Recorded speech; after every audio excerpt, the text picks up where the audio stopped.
नवरात्रि में देवी जी की जो बाती लगाई जाती है वो लंबी लगाई जाती है। लंबी बाती का प्रमाण अलग होता है। लंबी बाती क्यों लगाई जाती है? भगवान के मंदिर में दीप में, देवियों की पूजन में, लक्ष्मी की वृद्धि के लिए।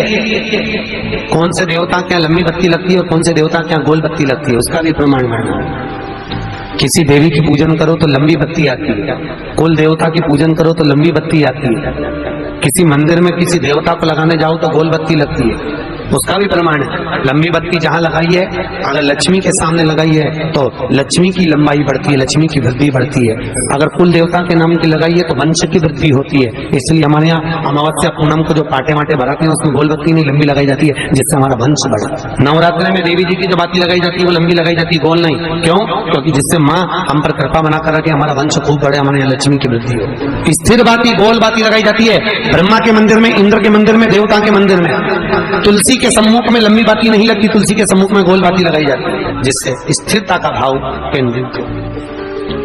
पीपल के वृक्ष के नीचे कभी लंबी बाती नहीं लगती, बड़ के पेड़ के नीचे कभी लंबी बाती नहीं लगती, आंवले के पेड़ के नीचे कभी गोल बाती नहीं लगती, आंवले के वृक्ष के नीचे लंबी बाती लगना चाहिए। एक बार की बात है, शंकर भगवान से माता पार्वती जी ने कहा, प्रभु मेरा मन है, मेरा बाबा एकांत में जाकर मैं तप करना चाहती हूं, मेरा मन है।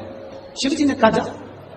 यही कांचीपुरम का जो तमिलनाडु क्षेत्र के अंतर्गत कांचीपुरम है, उस वहीं पर एक आम के पेड़ के नीचे माता पार्वती तप करने के लिए बैठी।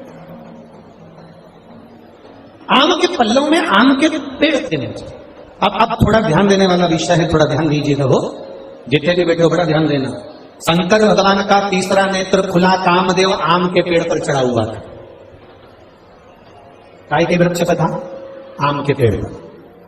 पार्वती जी ने जो तप साधना करी वो आम के पेड़ के नीचे करी। हमारे सनातन हिंदू धर्म में दरवाजे पर जो बंदरवार बांधी जाती है उसमें आम के पत्ते लगाए जाते हैं। कलश स्थापना करी जाती है तो उसमें आम के पत्ते रखे जाते हैं। घर में कोई अच्छा कार्य होता है तो आम के पत्ते लगाते हैं। आम के कारण, कारण क्या? केवल एक कारण। देवादिदेव महादेव ने जब कामदेव को भस्म करा, उस समय पर भगवान शिव का नेत्र कामदेव पर पड़ा, कामदेव भस्म हुआ। आम के पल्लव में छुपा था, आम के पल्लव में। आम का वृक्ष भी उस समय पर कामदेव के भस्म होने पर जलने लगा, तड़पने लगा, चिल्लाने लगा। आम के पल्लव में से आवाज आने लगी, बाबा बाबा बाबा कहकर जब पुकारा, बाबा बाबा कहकर पुकारा, 2 बार आम के पल्लव ने कष्ट होने पर हर हर कह दिया। क्या बोला है? जब क्या बोलो जरा, हर हर।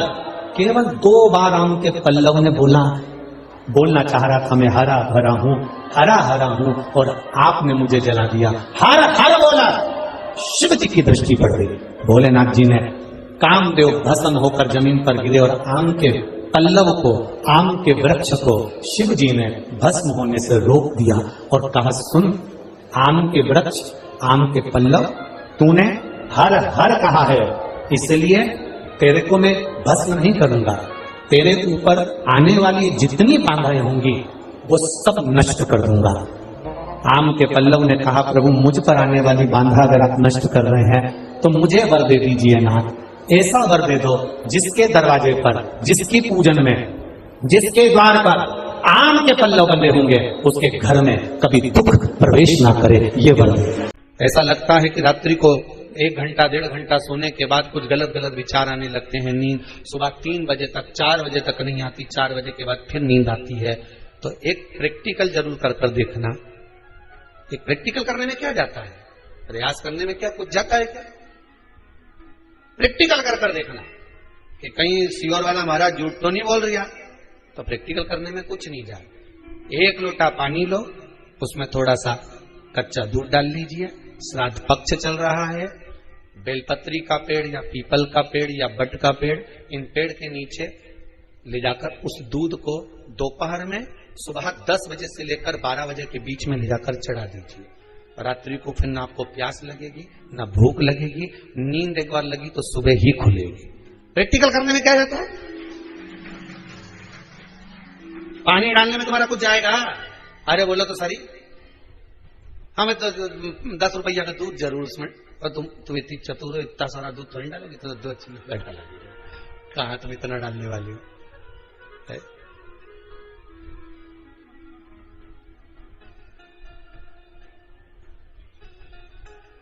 कहा बहुत चतुर चतुर लोग हो गए संसार में हो। भले पूजन पाठ नहीं करे पर कहीं का एकदम मिलने आ जाए ना, क्या अम्मा जी क्या पाठ कर रही है, फिर वो भी बैठ गई तुरंत, अभी तो सोई थी। अरे मेरी होकरा, शंकर भगवान के मंदिर में श्रीफल क्यों नहीं फूटता?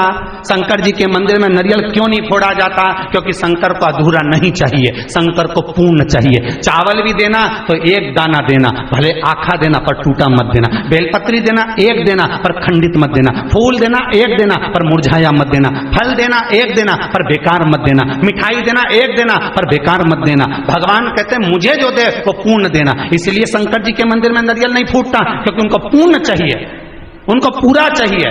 पर हम भगवान शंकर के मंदिर में जाते हैं, अधूरे जाते हैं। जाती जाती सब्जी खरीद लूंगी, मतलब आधा पुण्य आधा पाप। जल्दी जल्दी में यह काम कर लूंगे, मतलब मंदिर तो जा ही रही हूं, साथ में यह काम करते हुए चले जाऊं। कुछ नहीं मिलेगा भेरू सिंह, लिख के रख ले, कहीं नहीं मिले रे भेरू, कहीं नहीं मिले। हिसाब लगा कर रखिए, कहां से प्राप्त होगा? और हिसाब लगाया मैंने तो इतना पुण्य करा। अरे भले तुम कितना भी छुपा के रख लो, पर वो तो पूरा ऑनलाइन है रे, एक एक चीज का हिसाब रखेगा। तुम्हारी ब्लू टिक से क्या होगा?